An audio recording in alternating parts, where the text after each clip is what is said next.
मारी जालो मेरा बल मारी जालो मेरा, गढ़वाल मां बाग लग्यो, गढ़वाल मां बाग लग्यो, बाग की छडेरा मेरा फुआ बाग रे, सच्ची बाग की छडेरा मेरा फुआ बाग रे।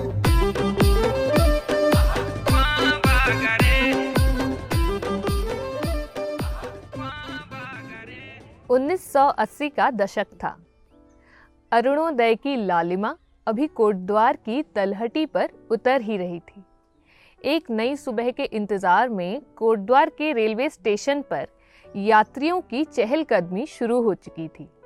कोटद्वार यानी गढ़वाल का प्रवेश द्वार।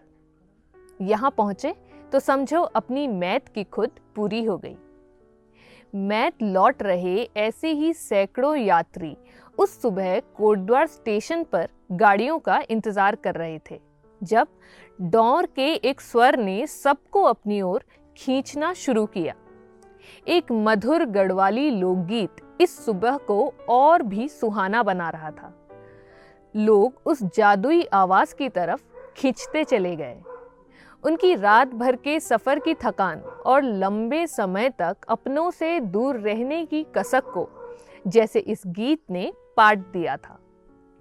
स्टेशन पर डौर बजाते हुए कोई सूरदास गुनगुना रहा था, गढ़वाल मां बाग लगो, बाग की हुए डेरा मेरा फुआ बाग रे।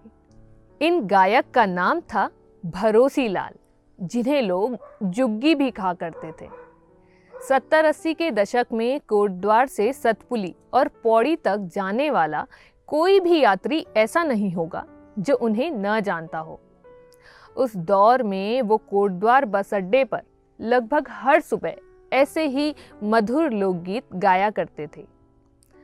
आज उनका फुआ बाग कोटद्वार बस स्टेशन से निकलकर शादी बारातों, उत्सवों और सांस्कृतिक मंचों से लेकर 7 समंदर पार तक लोगों को थिरका रहा है। भरोसी लाल यानी जुग्गी आज एक नए संदर्भ में फिर से जीवंत हो उठे हैं।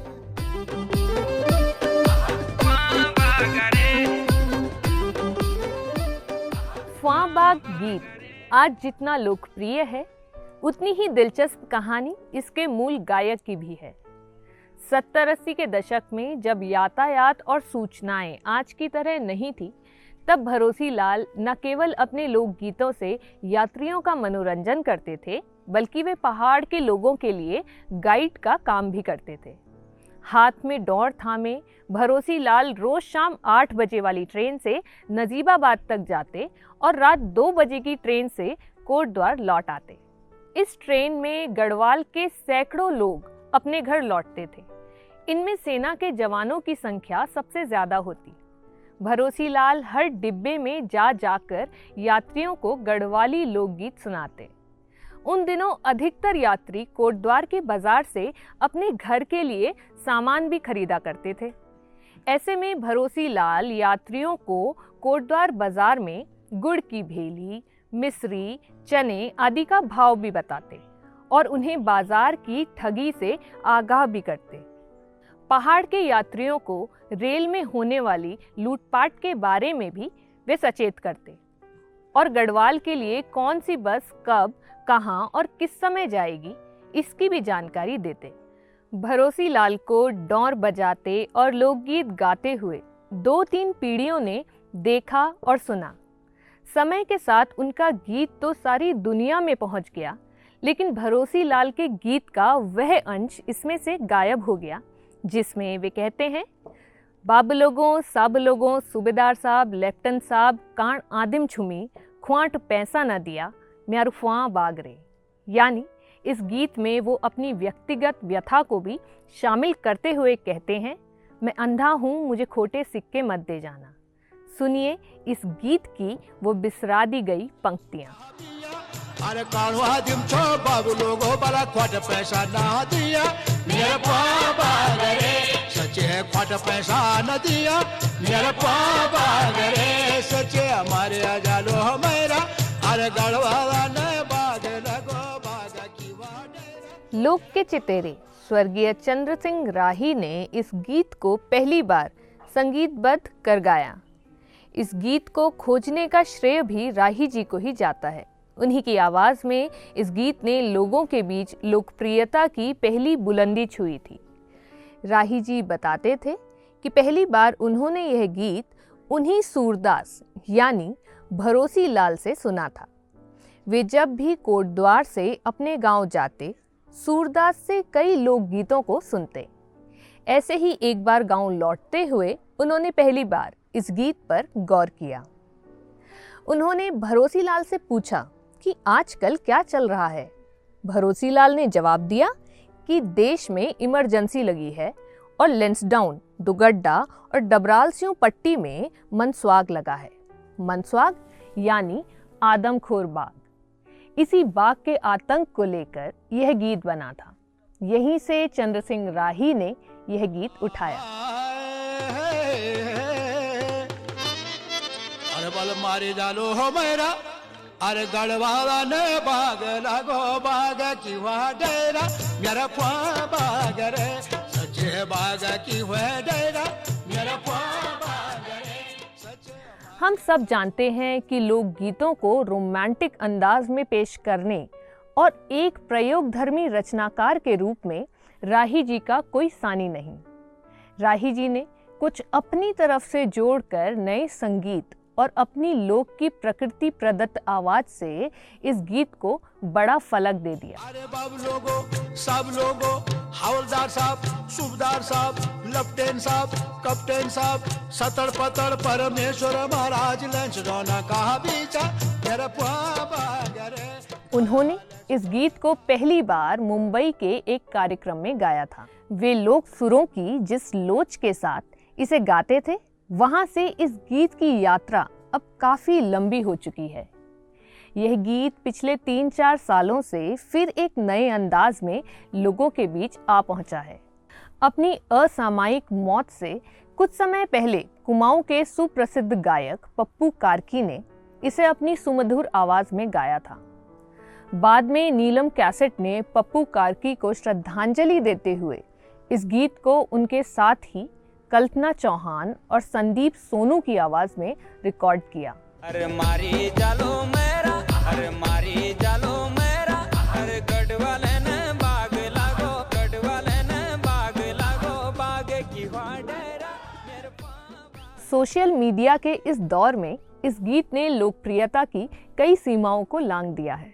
गढ़वाल में बाग लगने की त्रासदी और भरोसी लाल के अपने जीवन यापन के लिए लोकगीत के माध्यम से की गई अभिव्यक्ति अब बाजार में आकर मनोरंजन का रूप ले चुकी है।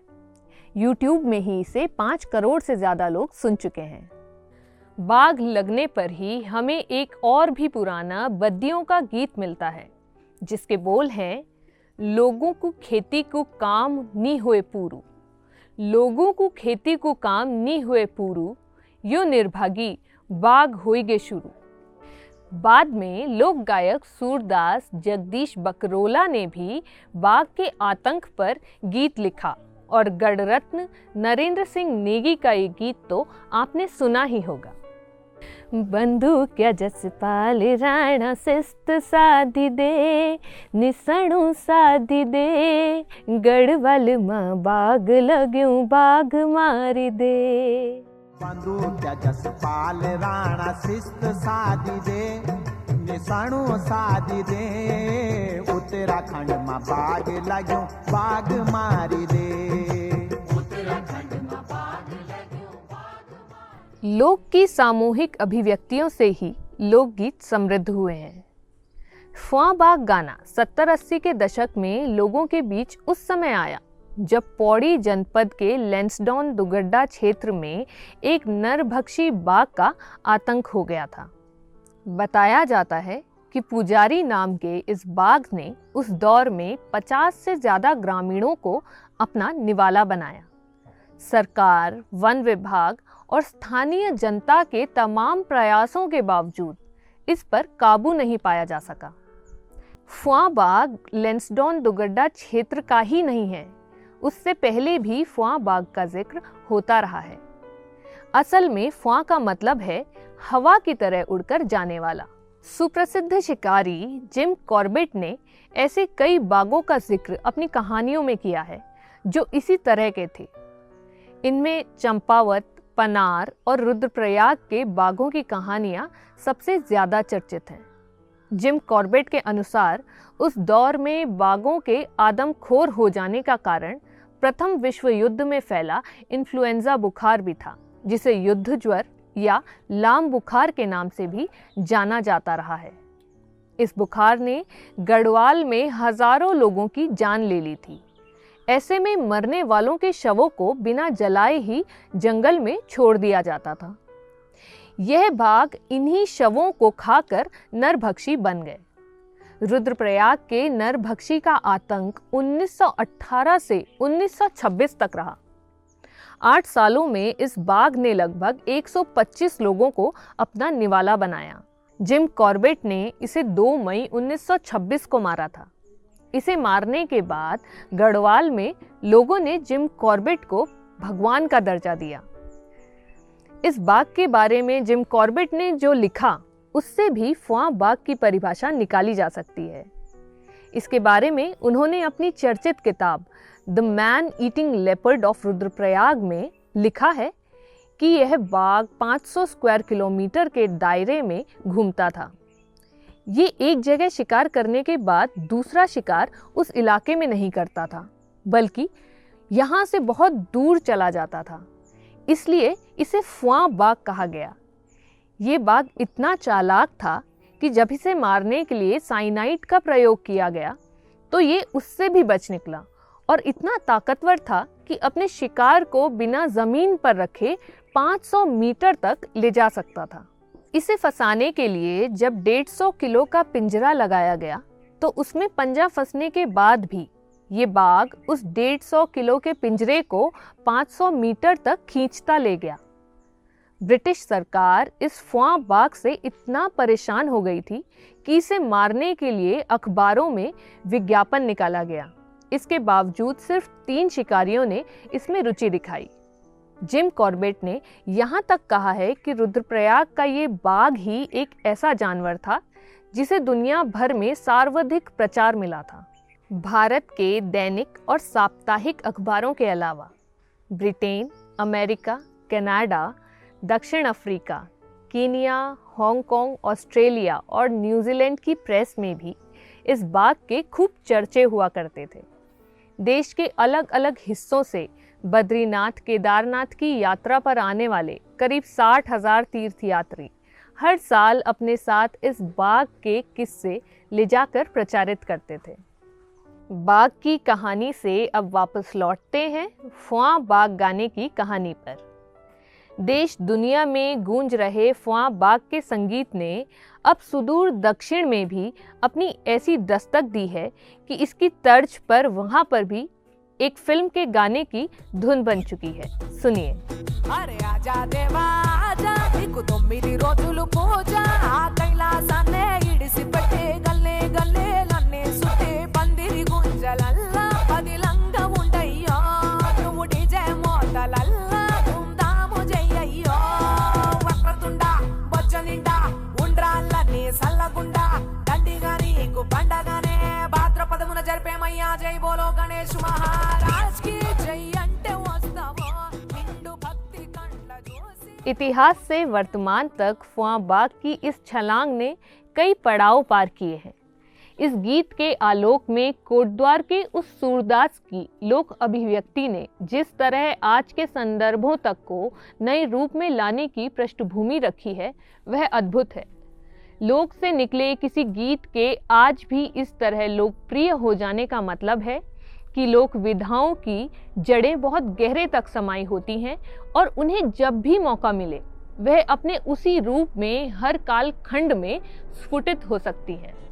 अरे गढ़वाले ने बाग लागो, गढ़वाले ने बाग लागो, बाग की वाडेरा मेरे पाँव बाग रे।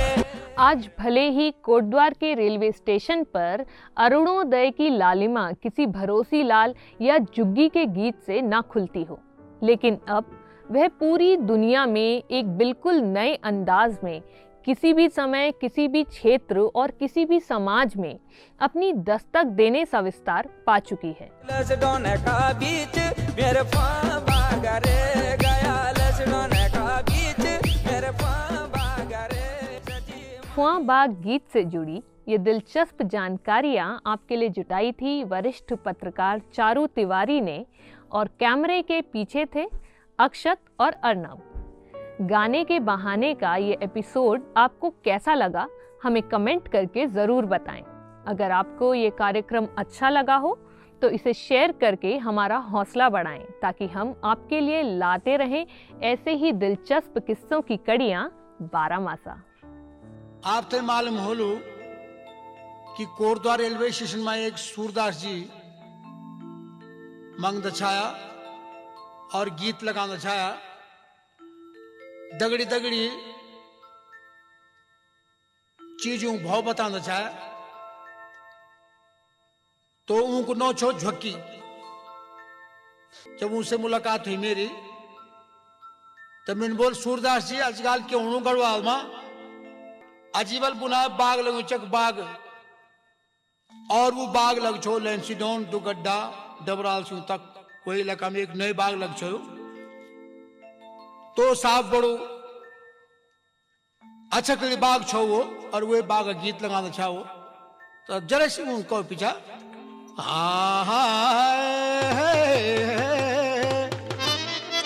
अरे बल मारे जालो हो मेरा, अरे गढ़वाला ने बाग लगो बाग की वह डेरा मेरा पुआ बाग रे, सच्चे बाग की वह डेरा मेरा पुआ बाग रे।